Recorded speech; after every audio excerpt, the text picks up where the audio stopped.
Hello everyone, and welcome to D20 in Disguise, your source for expertise on world building, storytelling, and miniature making. Now, if you've been keeping up with the channel for a while, you'll know that last year, during the Halloween season, I did a small series called Dismal in Disguise, where I covered how to create creepy atmosphere in your games, or tainted scattertrain, or the like. Now, I had a lot of fun with that little series, so I decided that I'm going to bring it back for this year again. So if you want to see more episodes of Dismal in Disguise this year and next year, then please be sure to hit that like button so I know you guys are enjoying this content. Now, in today's episode of Dismal in Disguise, we're going to be taking a quick blast to the past. I've done quite a bit of scatter terrain on this channel. Little pieces of outdoor miniature terrain which you can scatter around your table. Now, because of this spooky season, I decided for the first episode of Dismal in Disguise this year, I'm going to be creating some graveyard scatter terrain.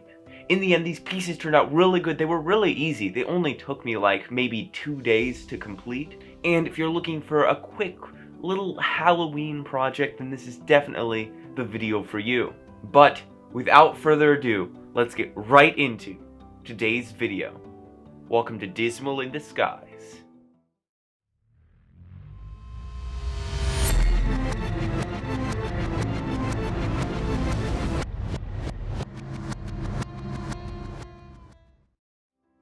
Alright, so first things first, let's get all of the tools, materials, and other things you'll need for this project out of the way.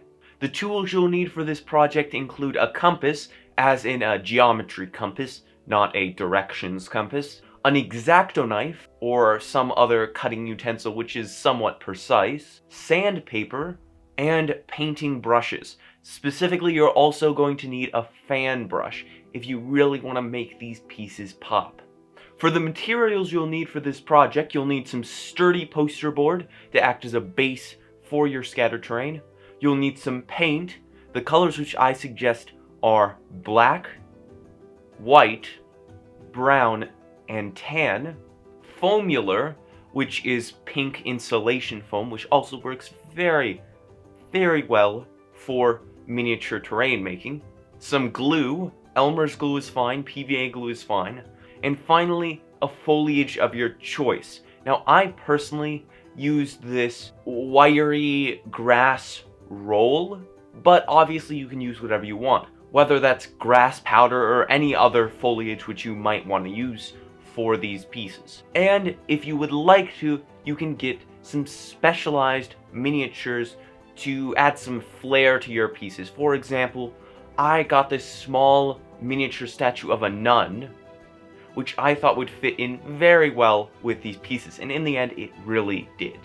This project isn't very difficult. I'd probably put the difficulty of this project at about a 4 out of 10.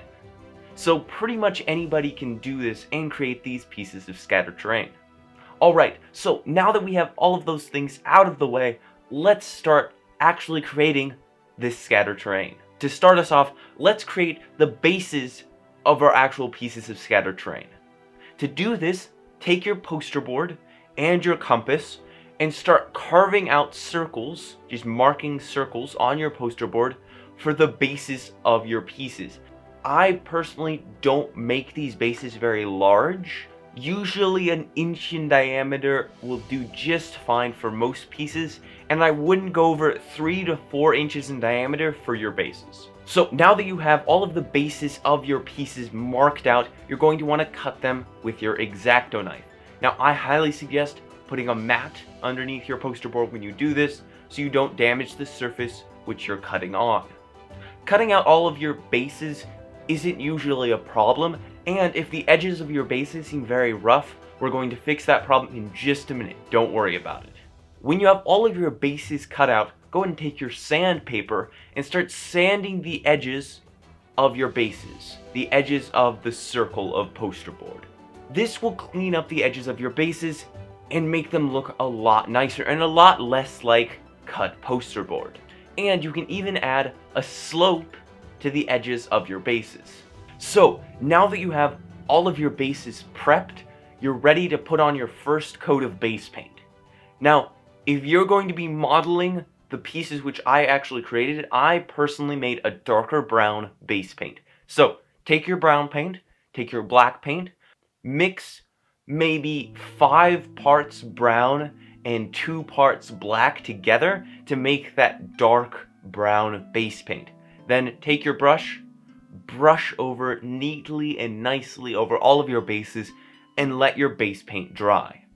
After your base paint has dried, it's time to give your bases a bit more texture so that they feel more earthy. Go ahead and collect any sort of soil, sand, anything with that grainy, soily sort of feel. Just bag that up, and then you're ready to sprinkle that onto your bases. So first, take some glue, spread it over all of your pieces, and then sprinkle a slight amount of that soil on each of your pieces and kind of tamp it down so that that soil is actually going to stick to your bases. Now be careful here. You might have to apply a second layer of glue so that the soil actually sticks to your base.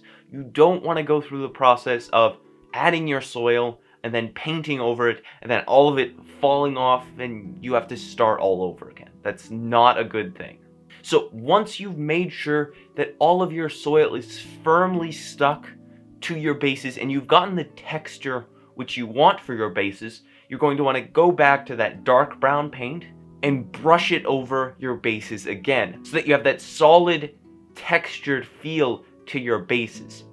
Now personally, the soil which I used was from a garden bed, and I really felt like that color of that soil, that darker, rich brown, really worked for a graveyard because of all of the decomposing bodies and the rich soil. So if you really want to have your graveyard have a fresh, decomposing feel, then be sure to add that rich, dark brown as the soil color.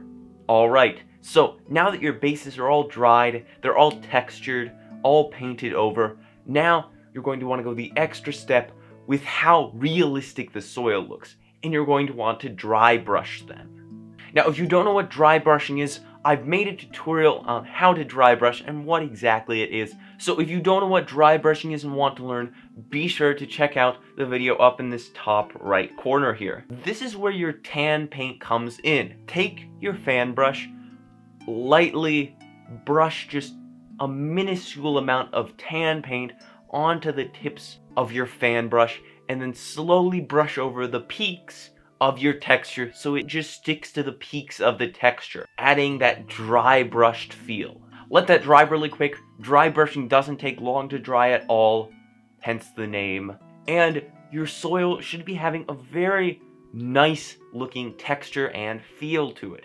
It should look quite realistic at this point. Now comes the fun part. Creating all of your tombstones and altars and any other props which you want to create for these scatter terrain pieces. Now I personally created a few different types of props. First, I created classic tombstones in different shapes and sizes. I created some broken tombstones as well, which were split in half and fallen over.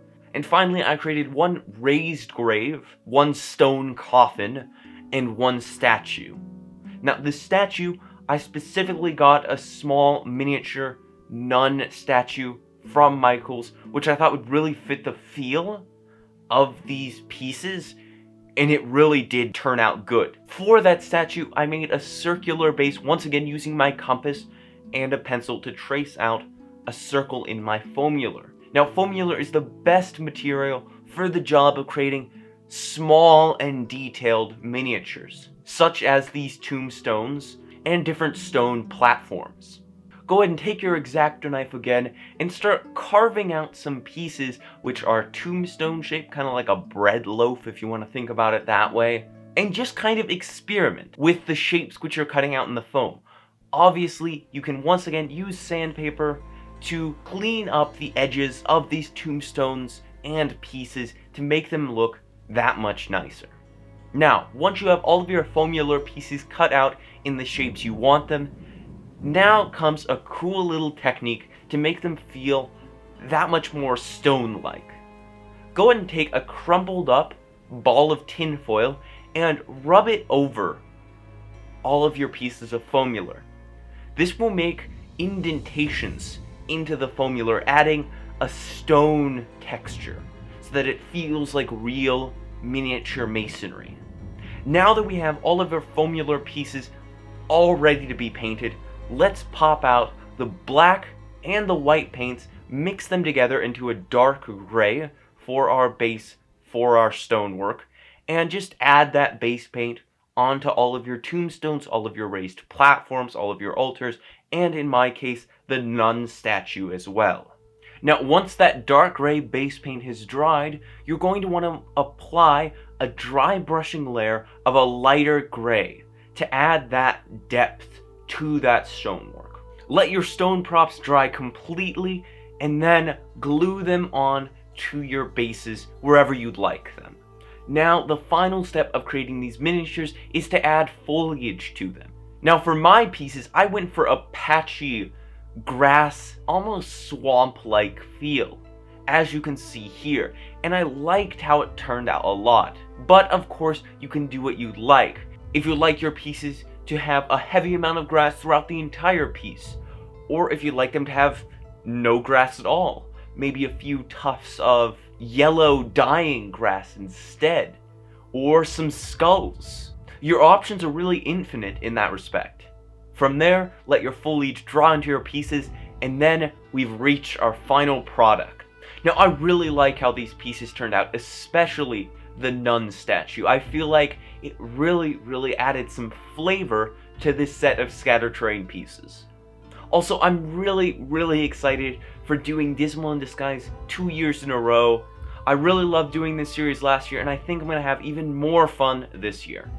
If you all did enjoy this first episode of Dismal in Disguise, be sure to hit that like button, and that subscribe button, and that notification bell so you don't miss a single one of my uploads. I'm really looking forward to the next few episodes of Dismal in Disguise coming up. I'm hoping to do 3 total episodes of Dismal in Disguise this year. If you have any suggestions for this series, be sure to put them down in the comments. I'm always sure to read all of your guys' comments, and I really appreciate all of the support which I get down there. Anyway, you all have a great day. Keep on creating, stay safe, and I will see you in the next video.